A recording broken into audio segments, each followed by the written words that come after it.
Olá, alunos! Olá, tutores!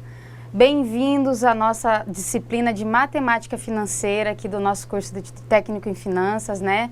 Terminamos recentemente aí a disciplina de Estatística, agora vamos iniciar com a Matemática Financeira. Envolve muito essa parte de educação financeira, que eu acho que é um assunto que todo mundo tem ouvido falar muito ultimamente, né? As pessoas estão tendo que administrar mais, né? A gente está falando bastante de empresas, mas o pessoal também, né, tem que saber administrar mais isso também. Então, matemática financeira, ela coincide muito com a educação financeira, que é o que a gente vai falar bastante. Um assunto bem bacana, principalmente para os nossos tempos aqui, tá? O que eu vou falar para vocês? Vou focar agora no que nós vamos falar nessa nossa primeira teleaula. Depois eu vou passar para vocês qual que é a ementa do nosso curso, tá? Então, o conteúdo dessa nossa primeira aula vai ser os conceitos básicos, né?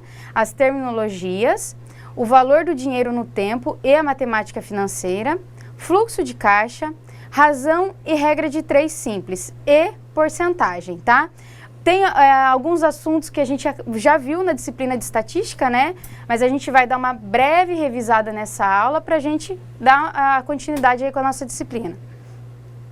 Os objetivos da nossa aula: reconhecer o valor presente, tempo, taxa, valor futuro, né? Conceituar o fluxo de caixa, rever razão e regra de 3 simples, né? Tenho certeza que todos vocês estão craques nisso aqui. E praticar cálculos de porcentagem, nisso aqui também, né? Então, para ministrar essa disciplina aqui, novamente eu, professora Aline Silvestrini de Moraes, né? Já falei para vocês, mas eu sou graduada em Administração de Empresas e tenho pós-graduação em Controladoria e Finanças, né? E junto com a gente, nessa disciplina, a gente vai ter uma professora de Matemática. Seja bem-vinda, professora Cristiane. Olá, alunos. Olá, tutores. Meu nome é Cristiane Silvestrini de Moraes. Eu sou formada em Matemática pela Universidade Federal de Mato Grosso. Fiz especialização em Gestão Educacional e atualmente estou fazendo mestrado em Tecnologia Nuclear pela Universidade de São Paulo. Vou estar aqui com vocês, junto com a professora Aline, trabalhando a disciplina de Matemática Financeira, que, como ela disse, é de fundamental importância não só para a área de finanças, para o curso de finanças ou para a área de administração, mas como a vida pessoal de cada um, como a professora disse. É isso aí, pessoal. Então vamos dar início aqui à nossa aula. Vou passar para vocês a ementa da nossa disciplina. Então é o que a gente vai ver durante essas 8 aulas, né? Essa e mais as próximas 7 aulas que a gente vai ter. Então a gente vai falar dos conceitos básicos da matemática aplicado às finanças, né? Muito importante a gente ter uma professora de matemática aqui com a gente, né? Juros simples, juros compostos, taxas, descontos, séries de pagamentos, amortização, análise de investimentos, índices inflacionários e depreciação. Então, esses são os assuntos que nós vamos trabalhar aí ao longo dessas 8 aulas, tá? Dizendo que no caso são 7 aulas e a 8ª aula será a nossa revisão para a prova, tá, pessoal? É muito interessante a gente falar isso porque vai tirar a dúvida de muitas pessoas. Por exemplo, quem aí já não foi fazer uma simulação de financiamento de um carro, já não quis fazer o financiamento da casa própria e muitas vezes não entende, né, como que funcionam esses cálculos, né? Tem pessoas que falam assim, é tão complicado que eu nem fui conferir para ver se estava certo, né? Então, a gente vai aprender a fazer, com vários exemplos aqui, a fazer esse tipo de cálculos também no decorrer das nossas aulas, tá? Então, vamos lá, introdução da nossa disciplina. Essa disciplina analisa todas as situações relativas ao dinheiro, né? Por meio da utilização de operações que já são conhecidas. No estudo, você verá que o principal desafio é montar o cálculo, pois é só definir todos os termos envolvidos, identificar com precisão os fatores essenciais para a operação matemática e, depois disso, executar os cálculos propriamente ditos. É possível escolher entre fazer essas operações com a ajuda da tecnologia, usando calculadoras financeiras ou softwares como o Excel. Já quero deixar isso bem claro para vocês. A maioria dessas contas a gente vai conseguir fazer em calculadora científica, né? A gente não vai poder usar, no caso, o Excel na nossa prova, por isso que eu vou ensinar vocês a fazer na calculadora, né? Mas assim, tem vários assuntos que, por mais que não tenham no nosso caderno, nosso caderno, eu vou passar para vocês como que a gente faria em Excel, né? Considerando que um técnico em finanças vai estar trabalhando numa empresa, né? Uma empresa que vocês ou estão trabalhando ou possam vir a trabalhar, geralmente vocês vão se apoiar muito no Excel. Então, por isso que eu gosto de deixar sem dúvida nenhuma sobre isso, porque vocês precisam saber qual fórmula no Excel que eu vou utilizar para chegar a esse cálculo, né? Qual que é a fórmula que eu vou usar para saber quando eu faço a amortização ou quando eu vou fazer o cálculo de juros, né? Para eu saber o valor da taxa, essas coisas. Então, isso aí no decorrer das nossas aulas eu vou passar para vocês, tá? Terminologias, pessoal. Toda operação financeira, como a concessão de empréstimos, os financiamentos bancários e as dívidas em cartão de crédito, tem 4 componentes essenciais, né? Vamos ver quais são. O primeiro é o valor presente. Como o nome já diz, representa a data atual de uma operação. Por exemplo, o montante que você pega emprestado de um banco ao fazer o financiamento de sua casa ou de seu carro. A notação para o valor presente é a letra P. Então, já quem estiver anotando, já pode anotar que o valor presente é representado pela letra P, porque a gente vai usar muito isso no decorrer das nossas aulas, tá? Vamos pegar como exemplo aqui agora, para a gente já focar nos próximos 3 fatores aqui, que eu vou fazer um empréstimo de 10 mil reais no banco, tá? Então, eu vou chegar, o banco me emprestou 10 mil reais. Esse é o valor presente. Esse não é o valor que eu vou devolver para o banco, porque eu vou devolver um valor com juros, né? Como todo mundo diz, ninguém faz nada de graça para ninguém, né? Então, eu emprestei 10 mil do banco, o valor presente é os 10 mil. Vamos supor que eu apliquei esses 10 mil, né? Fiz uma aplicação de 10 mil. Então, o valor presente é esses 10 mil, tá? Tempo. O segundo componente é o tempo. Afinal, toda operação se passa dentro de uma quantidade específica de tempo. Usamos N, já anotem aí também, tá? Para nos referirmos à quantidade de tempo. É importante observar que não há uma regra dizendo se devemos utilizar dia, mês ou ano como uma unidade de medida. Tudo depende do cálculo que desenvolvemos. Então, voltamos aqui ao empréstimo que eu fiz. Eu emprestei 10 mil do banco. Geralmente, quando a gente vai fazer esses empréstimos, o banco já disponibiliza vários cálculos, né? Olha, se você quiser pagar em 6 vezes, o valor da parcela vai ser tanto. Se você quiser pagar em 12 vezes, se você quiser pagar em 24 vezes. Então, quem vai determinar o tempo vai ser eu, nesse caso. Eu vou escolher em quanto tempo que eu quero pagar esse empréstimo, né? Então, não existe uma regra dizendo... Porque, olha só, vamos supor que eu precise muito desses 10 mil agora, tá? Só que eu sei que daqui 20 dias... Vamos supor que eu tenha... saiba que daqui 20 dias esse dinheiro vai entrar para mim. Pode acontecer de não entrar, mas... vamos supor que vá, né? O que eu faço? Eu vou fazer um empréstimo no banco, ele vai fazer um empréstimo, eu vou pagar em 6 meses.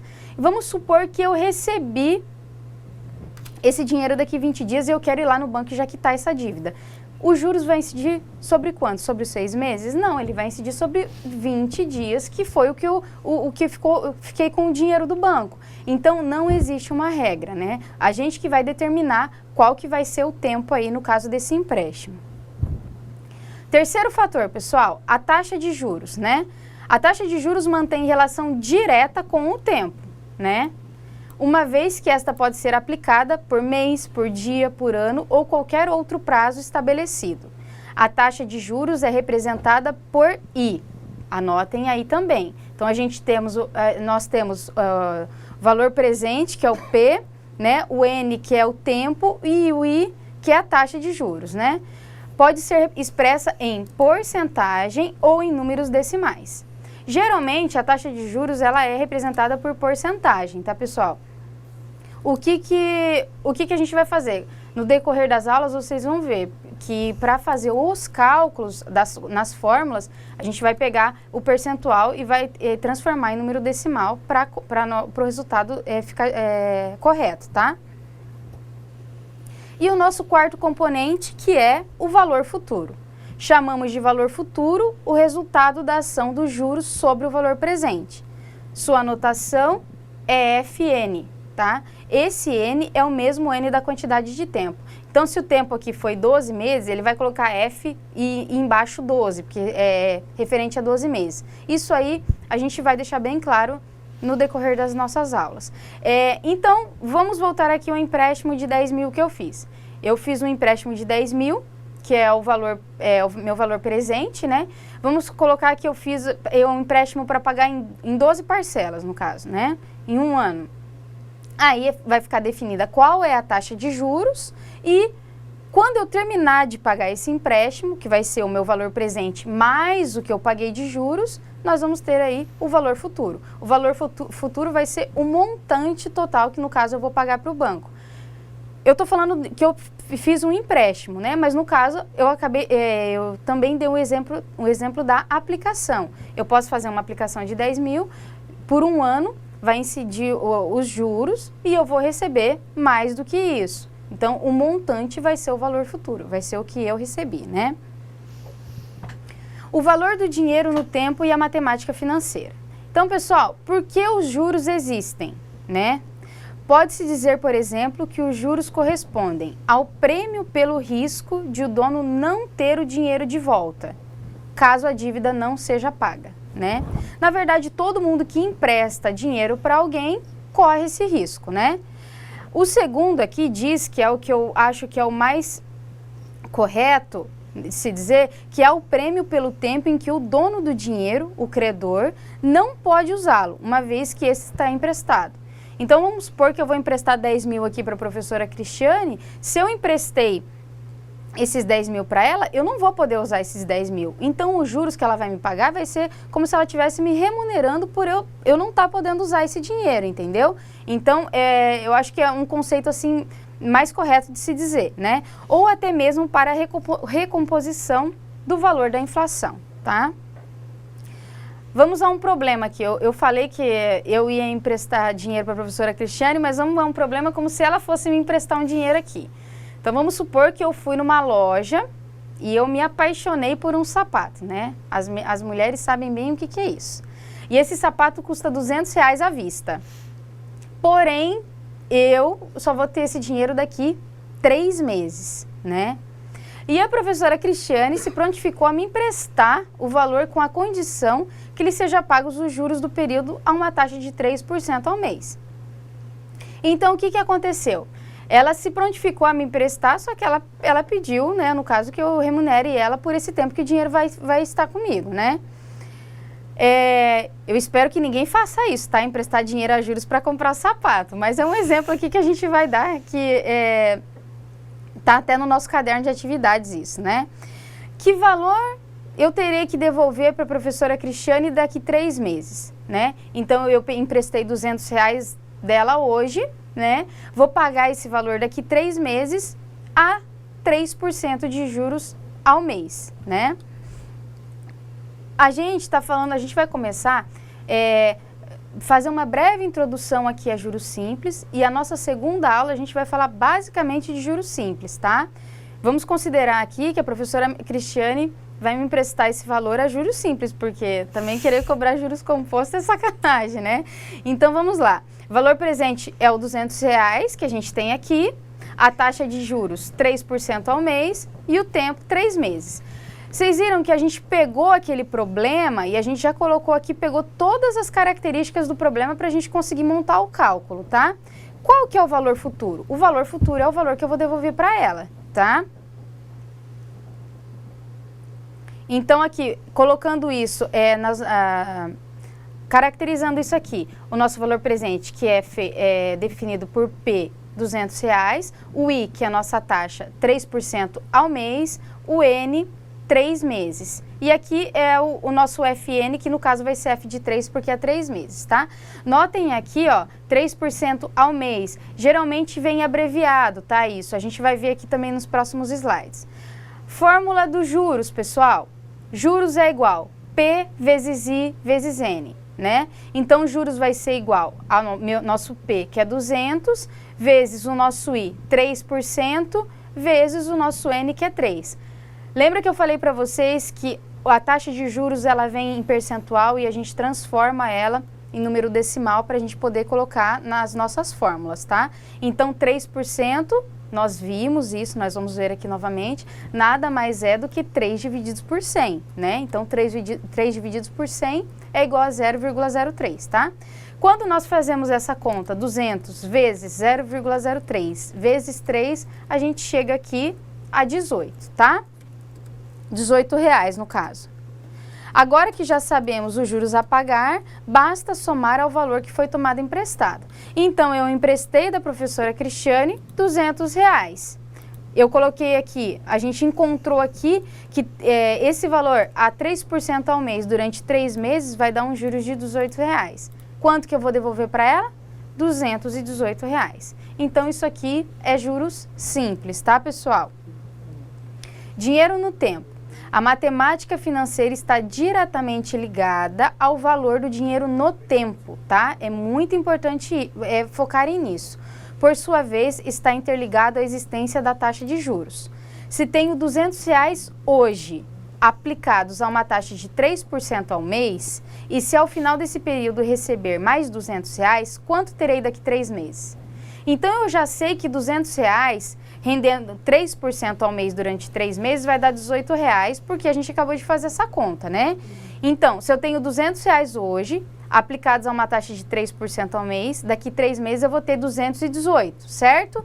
E se ao final desse período receber mais R$200, quanto que eu terei daqui 3 meses? 200 mais os 18 que rendeu e mais os 200 que eu recebi no final do período. Então, eu vou ter R$418. Por que a gente está dando esse exemplo? Porque se esses R$200 aqui eu recebi no final do período, não vai ter juros nenhum sobre ele. Por isso que a gente fala que a matemática financeira está diretamente ligada ao valor do dinheiro no tempo, tá? Porque assim, esses primeiros R$200 aqui aplicados daqui 3 meses, eu vou ter um retorno dele. Mas esse que eu recebi agora, por último, não, tá? O que são juros, pessoal? Conceito, né? Juros é definido como sendo a remuneração do capital a qualquer título. São válidas as seguintes expressões como conceitos de juros, né? Remuneração do capital empregado em atividades produtivas, custo do capital de terceiros e remuneração paga pelas instituições financeiras sobre o capital nelas aplicados, tá? Então, na verdade, assim, a gente pode tanto emprestar dinheiro do banco, quanto aplicar dinheiro no banco, né? No caso, quando a gente empresta, quem vai estar remunerando o banco é a gente. Quando a gente aplica, quem vai remunerar a gente é o banco, tá? Outro aspecto observado é quanto à unidade de medida utilizada para cálculo dos juros, os quais são fixados por meio de uma taxa percentual, que nós falamos, né? Que sempre se refere a uma unidade de tempo, ano, semestre, trimestre, mês ou dia. Pode ser definido por bimestre, né? Pode ser definido até por quinzena, né? Isso não existe uma regra, como a gente falou. Então, a gente tem aqui alguns exemplos. 6% ao ano, como que fica abreviado, 5% ao semestre, 1% ao mês, aí poderia ter 1% ao dia e aí por diante, tá? Vamos dar aqui um breve exemplo, ó. Qual a taxa de juros cobrada num empréstimo de R$100 a ser resgatado por R$140 no final de um ano? Olha só, pessoal, as características desse exemplo aqui. O empréstimo foi de R$100, então aqui a gente já encontrou o valor presente, tá? R$100. Foi resgatado no final de um ano, a gente já sabe que o nosso N é um ano, tá? Foi resgatado por 140, que é o nosso valor futuro. Se eu emprestei R$100 e eu devolvi 140, a gente já sabe que o nosso valor futuro menos o nosso valor presente vai dar o valor que a gente pagou de juros, né? Então, eu emprestei R$100, devolvi 140, isso quer dizer que eu devolvi R$40 a mais do que eu tinha emprestado. Então, aqui a gente tem o cálculo da taxa de juros unitária, que a fórmula é essa aqui. I, que é a nossa taxa de juros, é igual a juros divididos pelo valor presente. A gente acabou de encontrar aqui quanto que a gente pagou de juros, R$40, né? Então, é o seguinte, a nossa taxa vai ser igual a 40, que é os juros que a gente pagou, divididos por 100, que nada mais é que o valor que a gente emprestou. Então, I é igual a 0,4. Para transformar em percentual, a gente multiplica por 100, tá, pessoal? Então, vai ficar I é igual a 0,4 vezes 100. I é igual a 40% ao ano. Por que ao ano? Porque esse empréstimo foi de 1 ano. Então, a gente pagou, no final de 1 ano, R$40 a mais, que no caso deu 40% de juros. Então, aqui a gente não tinha o I, a gente tinha o valor presente, o valor futuro e o quanto a gente pagou de juros. A gente queria saber qual que foi a taxa. Isso acontece muito, a gente vai ver, eu vou fazer uns exemplos com vocês nas próximas aulas, sobre financiamento de carro, porque muitas vezes a gente vai fazer o financiamento de um carro e a gente chega... E vou dar um exemplo aqui, mas fala que a taxa é 1,8 a taxa. Só que quando vocês vão fazer o financiamento do carro, eles cobram taxa disso, taxa de abertura de cadastro, taxa... Quando você faz a conta, você vai ver que você não vai pagar só aquele... Por exemplo, vamos supor que eles passaram que foi 1,8%, né? Ao mês, vamos supor. Quando você faz o cálculo, você vê que você vai pagar um pouco além disso, né? Porque essas taxas de abertura de cadastro, todas essas taxas que são uma só, eles geralmente não colocam na conta para passar para a gente, tá? É aquilo que eles falam que é o custo efetivo total, né? Que pode acontecer bastante, que quando eles falam que tem a taxa de 0% ao mês, ou taxa zero, que ele está vendendo o carro, né, professora? É só o valor da taxa, não é o valor do custo efetivo total. Não, com certeza. Geralmente, quando a gente está falando de carro, quando fala que é taxa zero, geralmente você vai dar uma entrada bem ou de 50% ou mais no carro, né? Porque se você for comprar um carro com uma entrada mais baixa, você não encontra mais taxa zero. Mas essas taxas que eu falei de abertura de cadastro, essas coisas você vai fazer mesmo se for taxa zero. Então, logicamente que... você vai pagar, não vai ser não vai estar incidindo ali no valor das suas parcelas, mas você vai pagar no ato do financiamento, né? Então, isso aí eu vou ensinar nas próximas aulas a vocês a calcularem isso, porque é bem interessante, todo mundo, né, um dia passa por isso, daí é interessante saber tirar a prova, deixa eu ver se ele realmente está cobrando essa taxa que ele me passou, né?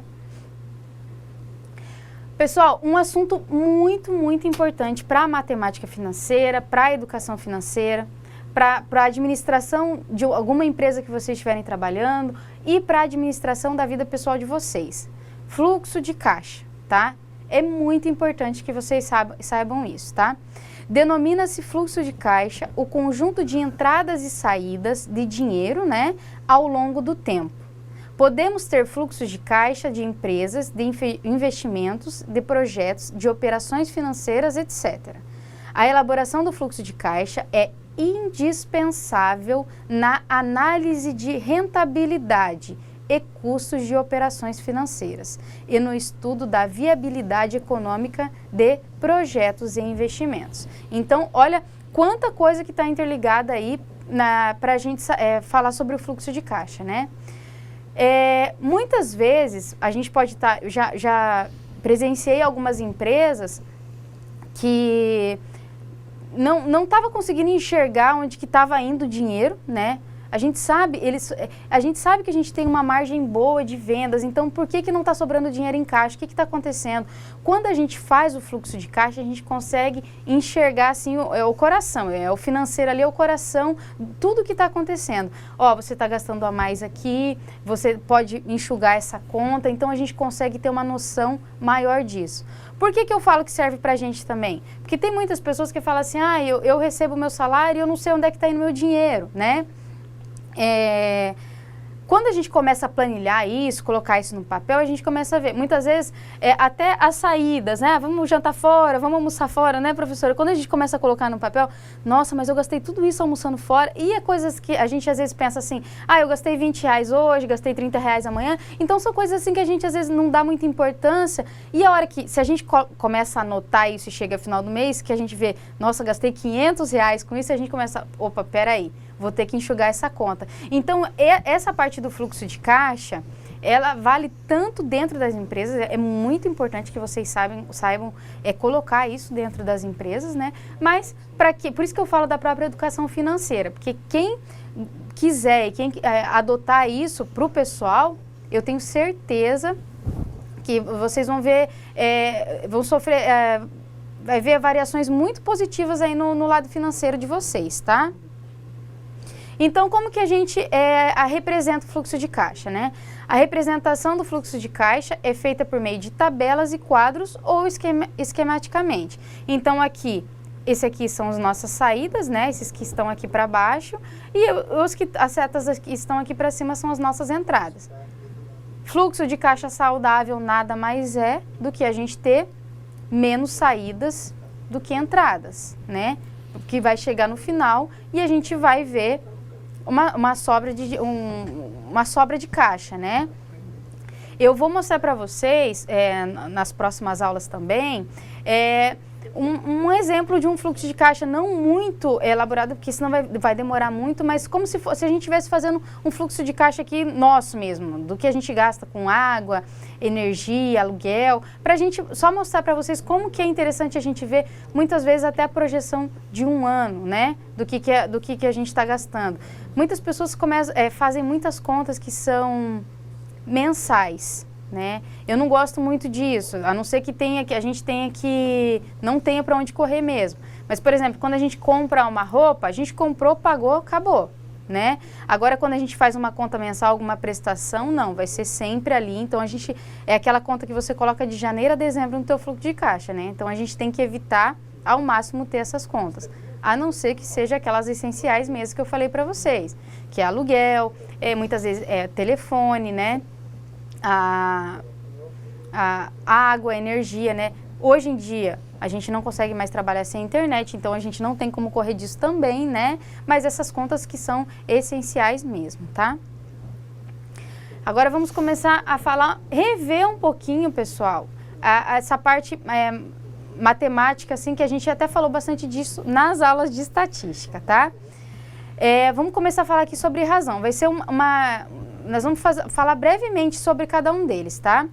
Na matemática, a razão é o quociente entre dois números. Trata-se de um conceito essencial para o conhecimento matemático, o qual é usado para comparar duas quantidades ou duas medidas. A concentração de pessoas em uma cidade, que é definida como a densidade demográfica, é a razão da quantidade de pessoas que moram nessa cidade em relação à área. Então, a quantidade de pessoas que moram, por exemplo, vamos dar o exemplo aqui de Porto Velho, né? A quantidade de pessoas que moram em Porto Velho em relação à área total de Porto Velho é a nossa densidade demográfica. E a quantidade de pessoas é a razão em relação à área total, né, professora? Sim. Correto. É interessante também que a gente se lembre que toda vez que nós vamos falar de razão, quociente, fração, tudo isso tem que vir até de maneira intuitiva, que tudo isso é divisão. É a boa e velha divisão que está todo mundo acostumado a fazer. É isso aí. Então, pessoal, nosso próximo assunto aqui, regra de 3. Regra de 3 nós falamos bastante também nas nossas aulas de estatística. Enquanto a razão trata-se de uma fração, que foi o que a professora Cristiane falou, de uma fração, de uma divisão, a proporção consiste em um conjunto de duas ou mais razões matemáticas, as quais têm o mesmo quociente. Já a regra de 3 simples é, na verdade, uma proporção, porém desconhecemos um de seus valores e, portanto, é necessário calcular. Então, a regra de 3 é uma proporção, né? A gente vai ter, só que a gente vai desconhecer um valor, por isso que a gente fala que, no caso, a gente vai sempre encontrar um valor ali, né? Aqui vamos dar um exemplo aqui, todo mundo já vai se familiarizar com isso. Vamos supor que eu vá viajar de Porto Velho para Ji-Paraná, tá? A distância de Porto Velho para Ji-Paraná é 360 quilômetros. Eu já sei que eu vou consumir, né? Eu não, o carro, desculpa, 40 litros de gasolina para percorrer esse trajeto, né? Então, eu sei que no caso aqui, 360 está para 40, correto, professora? Sim. Isso. E se eu quiser ir de Porto Velho para Vilhena? Eu sei que a distância vai aumentar, vai ser 729 quilômetros. Só que agora eu quero saber o quê? Quantos litros de gasolina vai ser necessário para eu percorrer esse trajeto? Isso que a gente acabou de falar, ó, a gente tem uma proporção, porém a gente desconhece aqui um valor, que é isso que a gente vai encontrar. Então, a gente sabe que com 360, 360 quilômetros, a gente vai utilizar 40 litros. E para 729 quilômetros? Geralmente, aqui no exemplo do nosso caderno não tá, mas geralmente a gente usa a letra X aqui, né? Então, daí a gente faz o quê? Cruza. A gente faz 360 vezes o x, que vai ficar no caso aqui 360x, tá? Igual a 40 vezes 729. Aí a gente vai ter aqui 360x é igual a essa multiplicação. 729 vezes 40, que é igual a 29.160. Daí a gente vai isolar o x, tá? E o 360 que estava multiplicando passa dividindo. Então, vai ficar 29.160 dividido pelos 360 que está aqui. A resposta dessa divisão é a quantidade de litros que a gente vai precisar. Então, agora eu sei que de Porto Velho até Ji-Paraná, eu vou percorrer 360 quilômetros e vou precisar de 40 litros de gasolina. Se eu for de Porto Velho a Vilhena, eu sabia que eu ia percorrer 729 quilômetros, porém, eu não sabia quantos litros de gasolina eu ia precisar. Utilizando a regra de 3, a gente encontrou que nós vamos utilizar 81 litros de gasolina para fazer esse percurso. E eu tenho certeza que todos vocês estão craques em regra de 3, tá? Vamos agora à porcentagem. Porcentagem a gente vai usar muito nessa disciplina, porque como a gente vai falar muito de taxa, a gente vai falar muito de porcentagem, tá? A palavra porcentagem ou percentagem significa literalmente porcento, isto é, porcentésimo. Assim, sempre que falamos aqui, no caso, em percentual, né, de alguma coisa, queremos dizer simplesmente a fração ésimo. Para identificar um número percentual, utilizamos esse símbolo que todo mundo também conhece. Se lê porcento, né? O símbolo está relacionado a uma razão de base 100, o qual pode ser descrito como, no caso, vamos colocar como se aqui fosse 1%, né? Mas se eu tenho 1%, ele nada mais é igual a 1 dividido por 100. Naquele exemplo que a gente deu lá do empréstimo a 3% ao mês, a gente fez exatamente isso. Eu sabia que era 3%, quando eu fui colocar essa taxa na fórmula, eu peguei o 3 e dividi por 100, né? Porque a gente tem que colocar em número decimal. Porcentagem complementar. Nós podemos classificar como porcentagem complementar toda operação na qual o que se busca descobrir é uma parte do total ou parte do inteiro. Para clarificar, podemos dar alguns exemplos, como os pedaços de uma pizza que foram degustados. Os alunos de uma turma que faltaram à aula, a quantidade de dias que você trabalhou em um ano, entre outros vários exemplos. Então, esse aqui é um exemplo, todo mundo utiliza aqui, que é a da pizza, né? É a porcentagem complementar. Aqui eu tenho 4 pedaços de pizza. A pizza inteira foi dividida em 4 pedaços, o que significa que os 4 pedaços é igual a 100% da pizza, ok? Ou em termos matemáticos, 4 sobre 4, que é igual a pizza inteira, né? Mas vocês observaram que está faltando um pedaço de pizza? Como determinar em termos percentuais? Então, o que a gente vai fazer? Eu sei que o total é 4 e está faltando um pedaço de pizza, correto? Então, a gente vai fazer 1 sobre 4. Fazendo essa divisão, a gente vai ter 0,25 da pizza, né? 0,25 é a taxa unitária, pessoal. Para saber a taxa percentual, basta multiplicar por 100. Então, se a gente faz 0,25 vezes 100, a gente tem que esse pedaço que está faltando é igual a 25% da pizza, né? Então, a gente deu bastante exemplos de percentual, de porcentagem também nas aulas anteriores. Mas esse exemplo da pizza é bem bacana porque a gente consegue identificar bem. Se a gente sabe que cada pedaço desse é 25%, na verdade, quando a gente olha, a gente já vê que está faltando 25% da pizza, né? Mas aqui a gente coloca em cálculo para vocês verem como se fosse uma prova real aqui, que é exatamente isso mesmo. E a porcentagem suplementar? Denominamos como suplementar os cálculos de porcentagem cujos resultados são possíveis de serem maiores que 100%. Neste caso, pode-se ilustrar com o cálculo de aumento salarial que não há limitação quanto ao seu valor máximo, ou seja, o salário pode ter aumento de 5, 10, 100, 200%, etc. Não acontece muito isso, mas pode, né? Um exemplo aqui da porcentagem suplementar. O salário mínimo em 2013 era de R$ 678 e o salário mínimo em 2014 é R$ 722,90. Aí eu quero saber qual foi o aumento de 2014 em relação a 2013. Então eu vou pegar os R$ 722,90 de 2014 e vou dividir por 678, que é o salário de 2013. Aí a gente vai ter aqui a taxa unitária de 1,066224. Quando a gente está falando de taxa unitária, a gente não transformou ela ainda em percentual. Então, vamos fazer isso aqui. Quando a gente vai transformar em percentual, a gente multiplica por 100, correto? Então, essa taxa ela vai ser 106,62%. Mas agora eu quero que vocês raciocinem comigo aqui. Quando a gente está querendo saber o aumento de 2014 em relação a 2013, eu já tenho que 678 é 100%. Eu quero saber quanto que foi o aumento além disso. Então, o que a gente faz? Pega o 106,62 e tira 100%.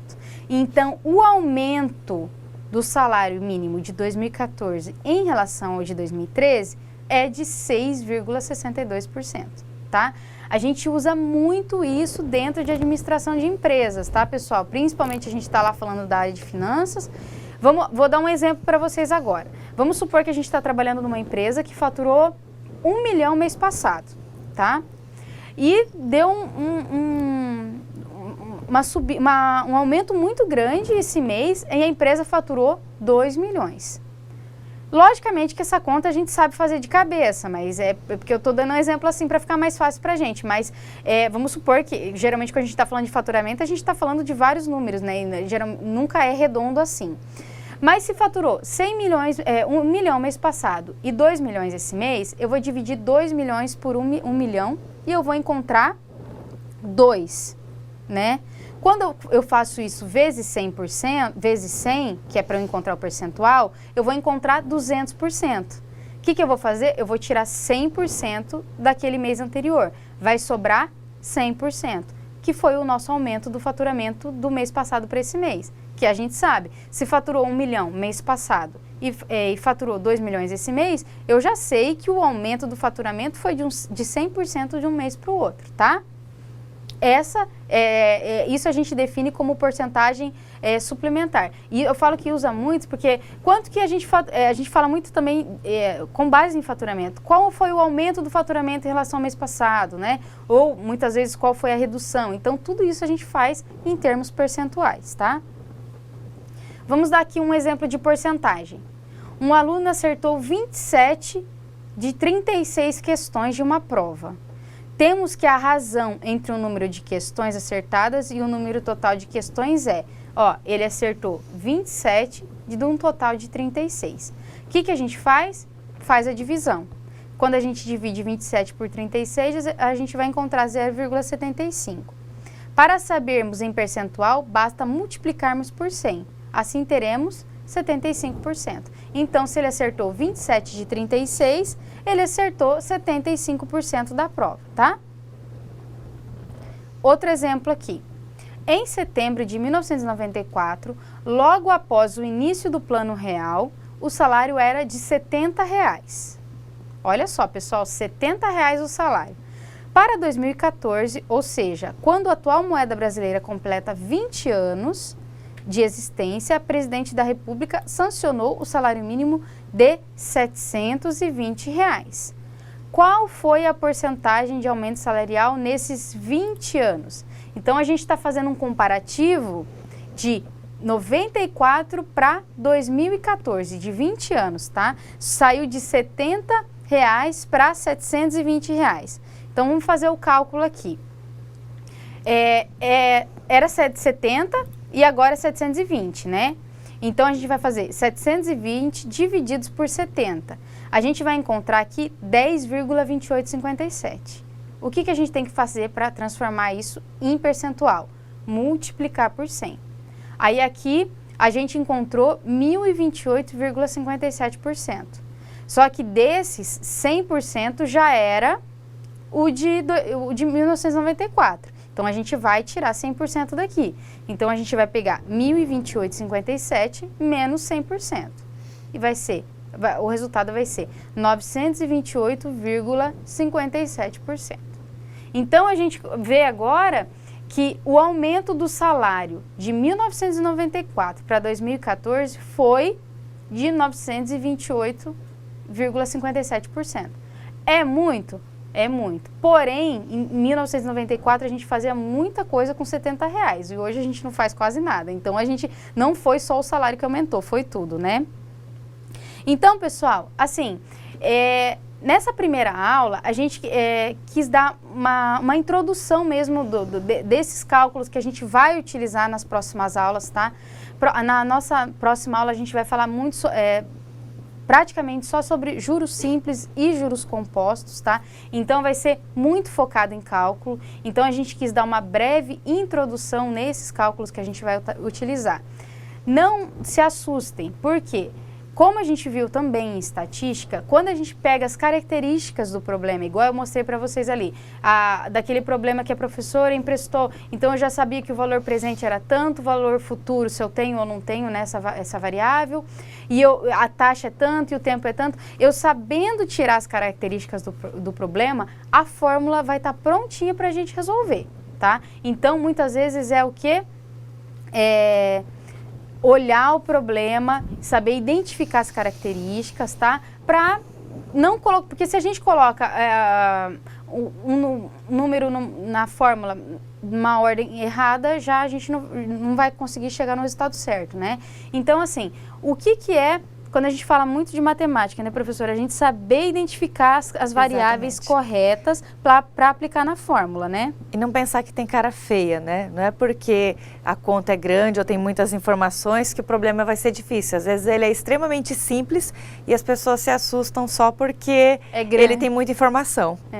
Então, mas a gente viu que em estatística, ainda que estatística eu acho que foi até um pouco mais complicado do que vai ser a matemática financeira, porque a gente vai ver bastante fórmulas. Eu vou fazer o possível para tentar mostrar para vocês como que a gente coloca isso em Excel também, porque com certeza no trabalho, até para vocês mesmo, quando eu quero planilhar alguma coisa, tudo eu vou para o Excel, eu não paro para fazer conta no papel, né? Mas assim, a gente vai aprender dos dois jeitos, tá? Então, agora a gente vai dar uma pausa para fazer as nossas atividades, tá? Quero agradecer aqui a presença da professora Cristiane, ela vai estar aqui também com a gente nas correções. Se tiverem dúvida, pode passar aqui que a gente vai esclarecer no nosso momento aqui da interação, ok? Muito obrigada pela atenção de vocês e eu aguardo vocês para as nossas atividades.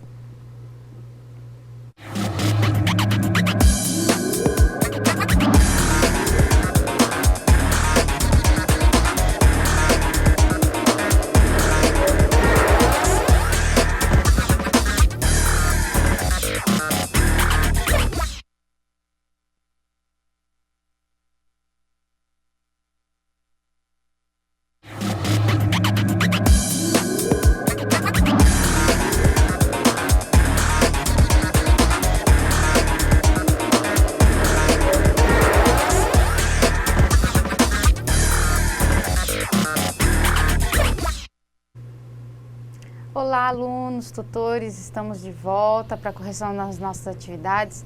Estou muito contente com vocês, estava conversando aqui com a professora Cristiane, está todo mundo interagindo, todo mundo respondendo as questões, vários polos. Aqui no decorrer, a professora vai falando alguns aqui para a gente, tá?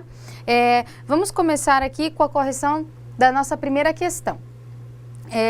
Relaciona as colunas com os conceitos adequados. Então, vamos lá. É o capital na data zero de uma operação e é representado pela letra P. Falamos isso hoje no início da nossa aula. Então, quando a gente fala disso, a gente está falando de tempo, valor presente, valor futuro ou taxa. Quando a gente... Deixa eu pegar a caneta aqui. Quando a gente está falando disso, a gente está falando de valor presente, né? Então, essa aqui seria a nossa letra A, né? Quando a gente tem o capital na data zero de uma operação e é representado pela letra P, a gente está falando do valor presente, tá? Letra B, é a quantidade específica de tempo de uma operação, que pode ser representada em dias, meses, semestres ou anos, né? É a quantidade específica de tempo. Quando a gente está falando disso, a gente está falando do próprio tempo, tá? Então, o tempo é a nossa letra B. Letra C, mantém relação direta com a unidade de tempo. Quem mantém a relação direta com a unidade de tempo que a gente falou na aula? Uma vez que esta pode ser aplicada por mês, dia ou ano ou qualquer outro prazo estabelecido. Então, quem mantém relação direta com a unidade de tempo é a taxa, né? A taxa, ela acompanha o tempo quando a gente faz quando a gente vai fazer os cálculos, né? Esses cálculos, principalmente quando a gente está falando aí de juros, né? Então, a taxa é a nossa letra C, tá? E é o resultado da ação dos juros sobre o valor presente. Então, esse é o que sobrou aqui, que é o nosso valor futuro. Então, quando a gente tem o capital, tem o valor presente, incidiu os juros. Então, se a gente tem os R$100 lá, a gente pagou R$50 de juros. Então, R$150 é o nosso valor futuro nesse caso. Então, a nossa resposta aqui seria B, A, D, C. Temos alguém que respondeu assim, professora? Vários alunos responderam assim.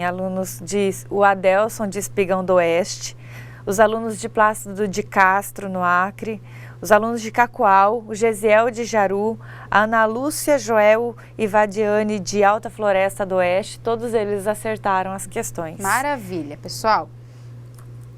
É muito interessante a gente falar desses conceitos, valor presente, taxa, tempo, valor futuro, porque nós vamos trabalhar muito com isso nas próximas aulas, tá? Então como eu falei no final da nossa aula agora, é muito importante que vocês saibam tirar as características do problema e aplicar na fórmula de maneira correta. Por quê? Porque quando eu estou falando dessas características aqui que a gente está tratando de juros, dos juros simples, dos juros compostos, vocês vão ver, a gente vai falar praticamente de valor presente, taxa, tempo e valor futuro, tá? Vocês vão ver isso. Por isso que é muito importante que fique memorizado isso com vocês, tá? Vamos à nossa questão 2. De acordo com o IBGE, a população do município de Porto Velho em 2000 era de 334.585 habitantes. E em 2010 passou a ser de 428.527 habitantes. Qual foi o aumento populacional em termos percentuais? Então, pessoal, eu quero saber qual foi o aumento de 428.527 em relação aos 334.585 que era em 2000, tá? O que a gente vai fazer? Se eu quero saber os 428.527 em relação aos 334, eu vou dividir o 528.527 por 334.585. O que a gente vai encontrar aqui? 1,2808. Essa, como nós falamos nas nossas aulas, é a nossa taxa unitária. Ela ainda não é a nossa taxa percentual. Para transformar em percentual, nós vamos multiplicar por 100, tá? Então, a gente vai pegar 1,2808 vezes 100. nós vamos encontrar 128,08%. Porém, aqui fica bem interessante da gente entender, chegar no máximo do entendimento sobre isso aqui. Os 334.585, ele está dentro dos 428.527 mil. Então, tem 100% aqui dentro desses 428.527 mil. Então, a gente vai pegar e tirar 100% desse valor aqui. Então, a gente vai pegar 128,08 e tirar o 100% aqui que era a quantidade da população no ano de 2000. Quanto que sobrou? 28,08%. Então, o aumento da população, quando a gente compara de 2010, de 2000 para 2010, o aumento da população foi de 28,08%. Tá ok? Então, essa que a gente falou durante a aula, que seria a nossa porcentagem suplementar, que é o que eu falei que a gente vê bastante isso dentro da área de finanças, tá? Questão 3, temos alunos que responderam correta essa resposta? Sim, alunos de Espigão do Oeste, do Polo de Plácido de Castro, e a tutora de Plácido acabou de mandar mensagem que os alunos estão muito antenados na resposta, assim como os alunos de Presidente Médici, Alta Floresta, Cujubim, eles estão todos participando, anotando as fórmulas e muito antenados e reconhecendo a importância dessa aula. É isso aí, pessoal. Na verdade, assim, é muito importante, nessa primeira aula, o que eu quero que vocês deixem bem memorizados mesmo é o que é o valor presente, o valor futuro, a taxa e o tempo, tá? Eu dei a fórmula para a gente encontrar os juros. Não fiquem muito preocupados se eu não foquei muito nessa fórmula hoje, porque na nossa próxima aula a gente só vai ver fórmula de juros, tá? Então daí onde a gente vai pegar e vai anotar todas essas fórmulas para praticar, né? É o que eu falo para vocês. Se a gente vai praticando durante as aulas, quando chega no final aqui da nossa disciplina, que a gente tem, não só para a prova, mas a gente não quer que vocês esqueçam disso, né? Então, é interessante que a gente pratique bastante para chegar no final da disciplina, esteja todo mundo aí bem sabendo fazer todas essas questões, entendendo também o conceito, tá? É legal a gente pegar a fórmula, aplicar, só que depois também saber para que serve, né? É o que eu estava dando um exemplo durante a aula sobre o financiamento do carro, sobre o financiamento da casa. Muitas vezes o meu objetivo maior é que no final dessa disciplina vocês saibam olhar para um cálculo de um financiamento desse e entender o que está sendo cobrado. Ou muitas vezes eu vou ficar até muito feliz se alguém for fazer uma simulação do financiamento, até questionar o vendedor: você me passou uma taxa, você está me cobrando a mais que isso. Porque vocês vão estar entendendo o que a pessoa está falando para vocês, tá? E esse é um dos principais objetivos aqui da nossa aula também, que não fique só para cá ou para a hora da prova, que fique para a vida de vocês aí também, tanto no pessoal quanto no profissional, tá? Vamos para a questão 3. Um investidor aplicou R$700 em títulos de renda fixa e no final de um ano resgatou o valor total, aplicação mais rendimentos, de 760. De quanto seria o resgate se ele aplicasse R$2.000? Então aqui, a gente até colocou, utilize o conceito de regra de 3 simples para resolver. Então, ele aplicou 700 e no final de um ano ele resgatou 760. Aí a pergunta, se ele tivesse aplicado 2.000, quanto que ele teria resgatado? Vamos ver de quanto seria? Então é o seguinte, pessoal, se ele tem 700 e ele resgatou 760, se ele aplicar 2.000, quanto que ele vai resgatar? Que é o X que eu falei para vocês, que a gente usa sempre aqui na regra de 3, né? Então tá, então o que a gente vai fazer? A gente vai isolar o x, né? Vai fazer 700 vezes x, que vai ficar 700x, igual a 2.000 vezes 760, né? Então, vai ficar 700x igual a 1.520.000. A gente vai isolar o X agora, 1.520.000 divididos por 700. O 700 está aqui multiplicando, ele passa para cá dividindo, tá? Agora é só fazer a divisão. Quando a gente divide 1.520.000 por 700, a gente vai ter X igual a 2.171,43. Então, a gente está dizendo o quê? Que essa pessoa, esse investidor que aplicou R$700 e no final de 12 meses, né, 12 meses, no final de um ano, ele recebeu 760, se ele tivesse aplicado R$2.000, no final desse mesmo período, ele teria 2.171,43. Quando a gente fala de aplicação, né, pessoal, os valores são bem diferentes. Se a gente tivesse emprestado esses 2.000, o valor que ele teria pago seria muito maior, né? Mas é que a aplicação, né, na verdade, quando eu dei aquele exemplo, que a gente remunera o banco quando a gente empresta e eles remuneram quando a gente aplica, o valor, o percentual da aplicação a gente sabe que é bem menor aí do que quando a gente toma um empréstimo, né? A gente sabe que o empréstimo é bem maior. Nem vamos citar quando a gente fala de cartão de crédito então, né? Que esse ano que a gente está aí, os juros do cartão de crédito bateu o recorde, chegou a mais de 400% ao ano. Então, quem tiver aí, aproveitando para dar uma dica aí, né, educação financeira, quem tiver aí com juros de cartão de crédito, já dá um jeito de resolver isso. Muitas vezes a gente fala, a dica que a gente dá é para tentar tomar um empréstimo com juros menores para quitar esse do cartão de crédito, porque o cartão de crédito, ele suga mesmo, né? E como eu falei, esse ano bateu o recorde aí na taxa de juros, então procurar sair disso aí quem tiver, né? Questão 4. Um cliente da loja ABC fez uma compra no valor de R$350.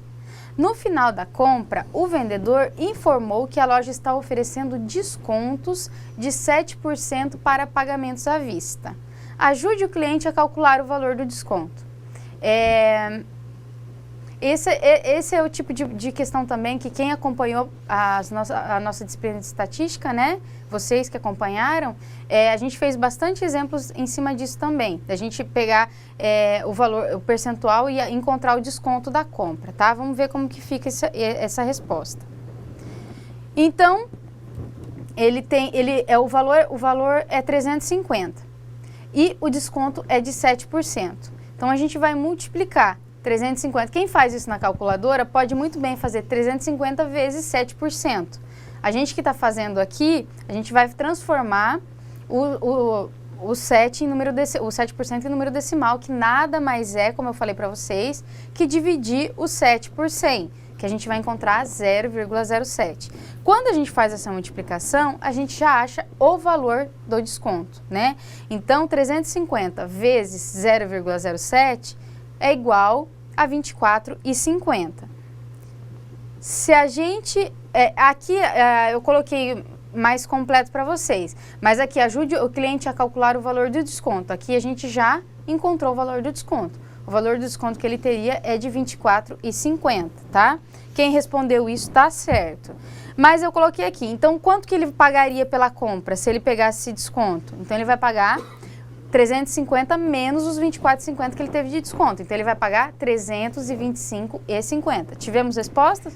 Tivemos várias respostas corretas e os alunos de Alta Floresta estão vibrando porque acertaram todas as questões. Parabéns para os alunos que acertaram. É isso aí, pessoal.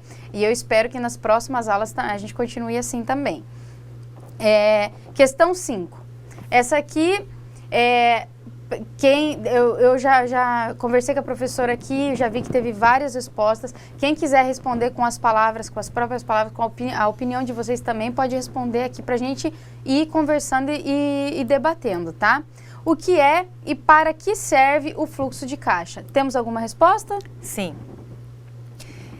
Os alunos de Plácido de Castro responderam: é o conjunto de entradas e saídas de dinheiro ao longo do tempo. Serve para a elaboração de fluxo de caixa e é indispensável para análise de rentabilidade e custo de operações financeiras no estudo de viabilidade econômica de projetos e investimentos. Parecida com a resposta dos alunos de Plácido de Castro, também nós tivemos a resposta dos alunos de Cacoal, da Silvia Pereira Domingues. Ela também deu uma resposta bem parecida com essa. Então, essa resposta também é o que a gente colocou na nossa aula, né? Tá no nosso caderno. Muito importante, porque a gente está bem focado aqui, essa resposta ela está bem focada para projetos empresariais, para a área das empresas, tudo, mas eu quero deixar bem claro para vocês que o fluxo de caixa também pode ser feito no orçamento familiar, de vocês, na casa de vocês. Então, para quem não pratica e quiser começar a praticar, é um bom momento, né? O primeiro passo é começar a anotar o que é gasto, as entradas e as saídas, né? Geralmente, para quem trabalha, tem por exemplo, o salário que é pago mensalmente, a receita é uma vez só, né? As saídas que são várias, porque a gente paga várias contas no decorrer do mês, né? Só que tem pessoas que também prestam serviços, então tem várias entradas. Então é bem legal começar a colocar isso aí já para depois confrontar as entradas e as saídas. É como eu falei para vocês, a saúde aqui do fluxo de caixa, tanto aqui, eu estou falando, dentro da casa de vocês, na vida pessoal de vocês, ou dentro da empresa, é que tenha mais, o valor das receitas seja maior que o valor das saídas, tá? O valor das entradas seja maior que o valor das saídas. E a resposta que a gente dá aqui é exatamente essa que o aluno respondeu. Denomina-se fluxo de caixa o conjunto de entradas e saídas, que foi o que eu falei para vocês agora, né? De dinheiro ao longo do tempo, né? A elaboração do fluxo de caixa é indispensável na análise de rentabilidade e custos de operações financeiras e no estudo de viabilidade econômica de projetos e investimentos, tá? Quando a gente fala aqui o conjunto de entradas e saídas ao longo do tempo, eu acabei de citar para vocês aqui que se vocês forem fazer o fluxo de caixa de vocês, vocês vão fazer o fluxo de caixa mensal, tá? Tem gente que gosta já de colocar todos os dias do mês e tem gente que já gosta de anotar e lançar, por exemplo, janeiro, fevereiro, março. Para quem tem muitas despesas, é legal colocar todos os dias do mês para não ter erro lá no final, tá? Como eu falei durante as aulas, eu vou mostrar para vocês um pouco mais para frente, um modelo de um fluxo de caixa. Para quem tiver alguma dúvida, a gente eliminar essas dúvidas aí de vocês. Tem algum questionamento? Não, eu queria mandar um alô para o pessoal de Plácido de Castro, dar os parabéns, que eu falei que o pessoal de Alta Floresta acertaram todas, mas eles também acertaram todas as questões. Os alunos de Espigão do Oeste também acertaram todas as questões e parabéns pela dedicação de cada um de vocês e pela participação aqui no chat. É isso aí. Para a gente é muito produtivo esse momento aqui da interação, porque é o que eu falo, às vezes é desse debate aqui que surgem ideias, muitas vezes até melhorias, né? Eu costumo falar muito isso, dentro da empresa que você trabalha, se todo mundo pensar da mesma maneira, a empresa, ela não vai crescer, né? Ela tende a continuar do jeito que está. Então, por isso que essa divergência de ideias é muito interessante para a gente ir melhorando e evoluindo, né? No caso, quando a gente está falando de matemática, é um pouco mais difícil isso. Eu estava falando aqui do fluxo de caixa, né? Mas quando a gente está falando de matemática é aquilo e não tem muito o que discutir, né? Mas assim, eu quero deixar meu obrigado aqui para vocês também. É muito bom quando a gente tem várias interações e aproveitar para falar da nossa atividade que vai ficar no AVA para vocês, tá? Como a matemática financeira se apresenta no dia a dia? Em sua opinião, qual é a relevância em conhecer a matemática financeira? Então, a gente vai ter o período aí de 5/5, né, 5 de maio até 18 de maio para vocês responderem isso. O que eu quero pedir para vocês, né? Quando a gente fala como a matemática financeira se apresenta no dia a dia, no seu dia a dia, tá? Como que você tem, o que você tem visto? Você tem, eu tenho tido muito problema com juros, querendo ou não, isso é a matemática financeira, né? Eu gostaria muito que vocês colocassem, assim, as opiniões de vocês, tá? evitasse muito tirar conceitos de livro, porque eu gosto muito de ver a opinião de cada um de vocês. Inclusive, se tiver algumas sugestões, por exemplo, eu tinha esse problema e adotei um tal método que me ajudou muito. É muito legal isso, porque daí nesse debate acaba podendo ajudar outras pessoas, tá? Então essa atividade já está disponível lá no AVA, a partir de hoje, para vocês realizarem até dia 18 de maio. Temos mais alguma consideração? Não, eu queria mandar um alô também para o pessoal de Guajará-Mirim. Os alunos de Guajará-Mirim se comprometeram a participar mais na próxima aula e eu vou cobrar Guajará-Mirim interagindo com a gente na próxima aula. É isso aí, a gente vai cobrar mesmo, tá, pessoal? Principalmente porque a próxima aula é o que eu falei, a gente vai a fundo em juros e começar a ver mais fórmulas e mais cálculos e eu espero que tenha, como teve hoje, né, bastante interação de vocês, tá? Eu fico muito contente quando acontece isso. Então, no mais, obrigado, professora Cristiane, pela atenção. Quero agradecer a todos vocês pela atenção. Muito obrigada aqui pela interação. Fico muito feliz que vocês acertaram as questões e tenho certeza que das próximas aulas em diante também vai ser assim, tá? Então, meu muito obrigado e até a próxima aula.